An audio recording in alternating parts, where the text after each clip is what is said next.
بسم اللہ الرحمن الرحیم نحمدہ ونصلی علی رسول الکریم۔ آج کا موضوع ہمارا ہے جمعہ، عیدین، احرام اور عرفہ کے لیے غسل کا حکم۔ جمعہ، عیدین، احرام اور عرفہ کے لیے غسل کا حکم کیا ہے، اور اس میں پھر ائمہ کا اختلاف کیا ہے۔ سن رسول اللہ صلی اللہ علیہ وسلم الغسل للجمعۃ والعیدین والاحرام وعرفہ، اور مسنون کر دیا ہے رسول اللہ صلی اللہ علیہ وسلم نے جمعہ، عیدین، احرام اور عرفہ کے واسطے غسل کرنا۔ جمعے کے دن نماز فجر کے بعد سے جمعہ تک ان لوگوں کو غسل کرنا سنت ہے جن پر نماز جمعہ واجب ہے۔ عیدین کے دن فجر کے بعد ان لوگوں کو غسل کرنا سنت ہے جن پر عیدین کی نماز واجب ہے۔ اسی طرح حج یا عمرہ کے احرام کے لیے غسل کرنا سنت ہے، اور حج کرنے والے کو 9 ذی الحجہ کے دن حج کرنے والے کے لیے چاہیے کہ وہ 9 ذی الحجہ کے دن بعد زوال کے غسل کرنا سنت ہے۔ اب اس موضوع میں ائمہ کا اختلاف کیا ہے؟ تو ائمہ کا اختلاف اس بات پر ہے کہ آیا یہ غسل کرنا واجب ہے یا سنت؟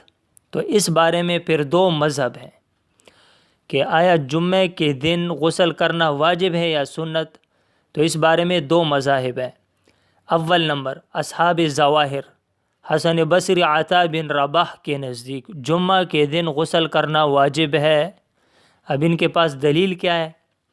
تو یہ حضرات دلیل میں یہ پیش کرتے ہیں، عن ابن عمر رضی اللہ عنہ قال قال رسول اللہ صلی اللہ علیہ وسلم اذا جاء احدکم الى الجمعة فلیغتسل۔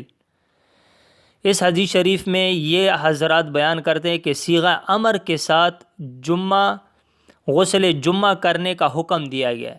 اس حدیث شریف میں صیغہ امر کے ساتھ غسل جمعہ کرنے کا حکم دیا گیا ہے، لہٰذا جمعہ کے دن غسل کرنا واجب ہے۔ تو ہم جواب میں یہ کہتے ہیں کہ حضور صلی اللہ علیہ وسلم نے جمعہ کے دن غسل کرنے کا جو حکم فرمایا ہے وہ علت کے ساتھ معلول ہے۔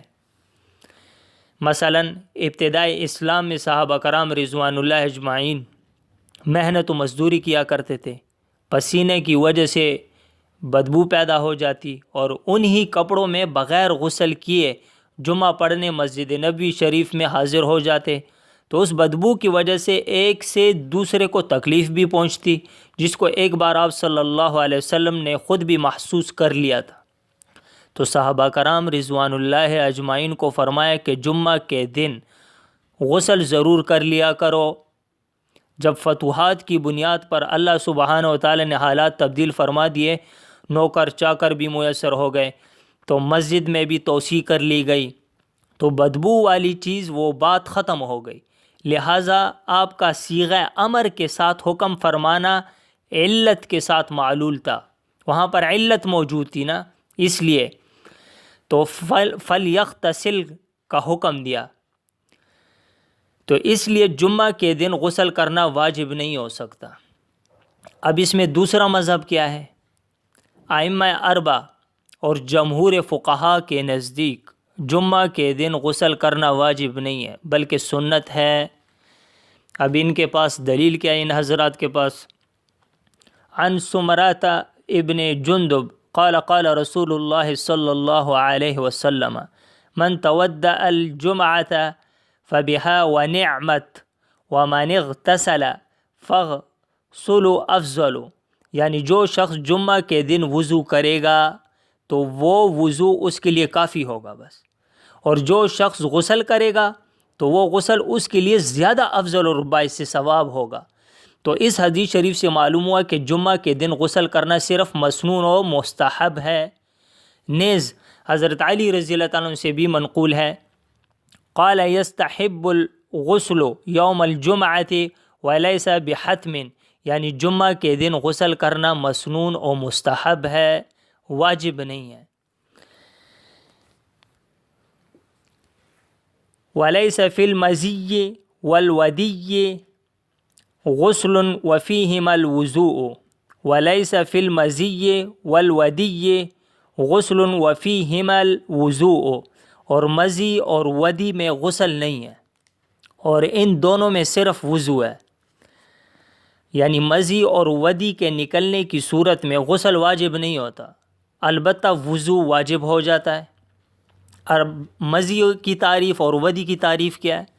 تو مزی وہ پتلا پانی ہے کہ جس کے نکلنے میں خاص احساس نہیں ہوتا، یعنی مزی اللہ سبحانہ و تعالیٰ کے نظام کے مطابق منی خارج ہونے سے پہلے نکلتا ہے، تاکہ منی کے خارج ہونے میں رکاوٹ پیدا نہ ہو۔ یہ مزی کی تعریف ہوئی۔ اب ودی کی تعریف کیا ہے؟ یہ طبعی امراض و عوارض کی بنا پر پیشاب سے پہلے یا بعد میں عام طور پر نکلتی ہے۔ یہ شکل و صورت کے اعتبار سے منی کی طرح ہی ہوتی ہے، اس کے نکلنے میں بھی کوئی احساس نہیں ہوتا، تو یہاں کے عرف میں اس کو دھات کی بیماری کہا جاتا ہے۔ تو یہاں تک غسل کے متعلق وہ مواقع جہاں پر غسل یعنی فرض تھا یا واجب تھا یا سنت تھا، تو وہ تمام احوال بیان کر چکے ہیں ہم۔ آئندہ درس میں انشاءاللہ یعنی وہ اقسام پانی کے جس سے طہارت حاصل کرنا درست ہے، اس کے بارے میں انشاءاللہ پڑھیں گے تفصیل سے کہ وہ کون کون سے پانی ہیں۔ پانی کے بھی مختلف اقسام ہیں کہ جن سے طہارت حاصل کرنا درست ہے، تو انشاءاللہ مزید آئندہ درس میں تفصیل سے پڑھیں گے۔ سبحان ربک رب العزت عما یصفون وسلام علی المرسلین والحمد للہ رب العالمین۔